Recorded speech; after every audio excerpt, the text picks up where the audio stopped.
Had a question from the tribe, thought I'd answer. Let's do a Hey Sean. Hey Sean is just like it sounds. I field questions from the tribe, and they usually start the question with the words, Hey Sean. Comes from a new grad asking about time management skills and the difference between day shift and night shift. So it seems that they work the night shift, although the night shift seems to be very tough physically for them. They're interested in maybe flipping the days, but not sure they can handle it. Now, I want you to take it in context, but this particular new grad has heard that the night shift is slower than the day shift. Slow your roll there, gang. I know. Night shift slower? Really? I know. First of all, nights definitely aren't slower than. I'm not even going down that road, folks. Nope. Not even going down that road. I worked nights a long time ago. Don't do it now, but I do know and respect that each shift brings their own set of busyness. Night shift has limited resources, including staffing that is usually worse than days. And I guess maybe in the larger hospitals, it seems like the admissions always happen overnight. Maybe it's just personal experience. But I also have worked in facilities where the night shift is the Q word. It's actually trying to fight to stay awake. It happens. It's not the most common thing, but it happens.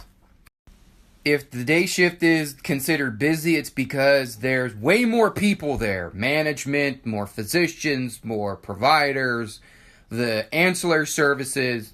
Everybody's at work. It's the reason why many people work nights is to avoid peopling. Start talking about days versus nights. This is not a turf war. We're not going to go there, peeps. Each shift is tough. Each shift sucks.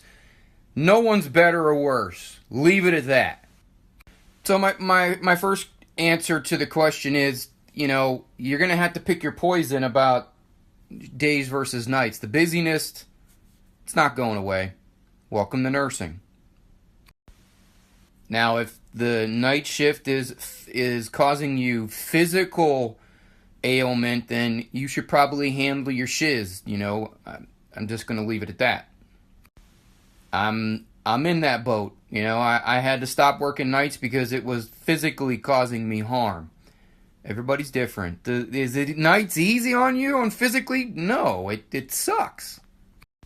The zombie-like feeling, the lack of sleep, And maybe it's not just straight nights is a little bit more manageable than the flip-flop. We've talked about this. The flip-flop is what really kills you. So days versus nights, the nature of the job is not going away. The busyness and the pace, it varies completely. It is not directly correlating to the actual shift time. And don't let anybody tell you otherwise, that nights are busier than days or days are busier than nights. Some people thrive on one or the other. It is personal and professional preference. I've met seasoned nurses who are freaking superheroes overnight, and then they crumble during the day. And I've met new grads that die on days, and they're awesome on nights. So the next point I would make is, you're a new grad, I don't know how long you've been in the job. You still need resources. You still need someone to help you. I don't care if you're off orientation or not. Maybe you're struggling on nights because you don't have the resources that you would have during the day. More seasoned nurses, the director, or other resources. Depending on your facility, maybe you have clinicians, maybe you have educators, maybe you have more a dedicated charge nurse that doesn't have to take an assignment. There's a lot of things that go into this decision. Basically, when you raise the white flag and say help, there are people that can help you. Don't ever, ever say to yourself, I'm off orientation and I should be able to handle it. Off orientation is just a staffing model. You still got a boatload to learn. Time management being one of them. Time management tips, I would lean on those who have figured it out. I don't care how long they've been doing the job. Find the people that have figured it out and copy them. Velcro yourself to every nurse that you see has got their shiz together and dig deep and pick their brain. Write everything down. Pieces of paper, on your scrub, on your hand, on a alcohol swab. It doesn't matter. Write everything down. There was an awesome quote that I don't know where I got it from. I don't know who told it to me, but it has stayed with me my entire career. What you forget in your head, you will remember in your feet. Get it? Head, feet, run a lot. Can always tell if it's a seasoned nurse versus a new nurse on how many times they have to enter and exit a room in a single shift or during just a single hour.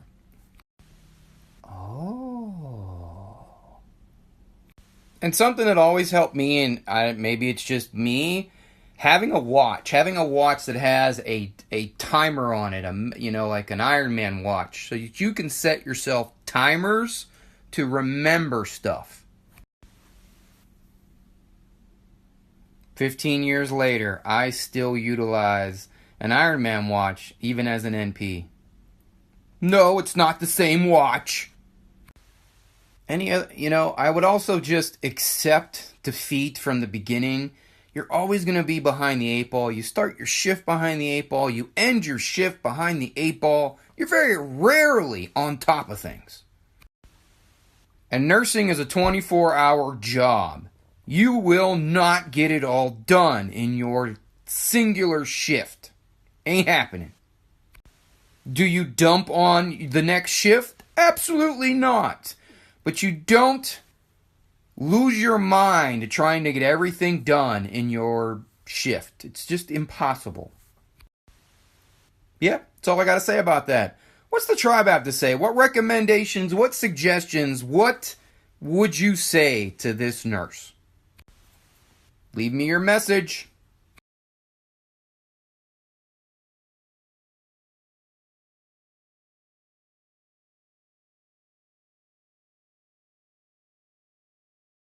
Totally forgot. One of the tribe members mentioned it, and I don't know why I didn't talk about it, but one of the things that you want to make sure you're doing, cluster your care. Cluster your care. Try and plan ahead and do as many things in one shot. So when you enter the room, you are doing more than one task. The art of anticipation is something that develops over time, but you want to try and anticipate what's going to happen when you show up in that room. What do you anticipate happening during the first med pass, during rounds, during lunch? You have to anticipate the next 2 moves. Never do one thing in the room or never do a singular thing. You should try and cluster a couple things at once. Definitely don't want to spread yourself thin.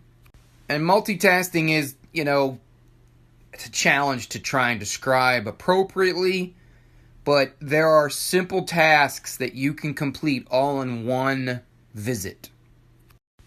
Okay, now I'm really done. I talk way too much.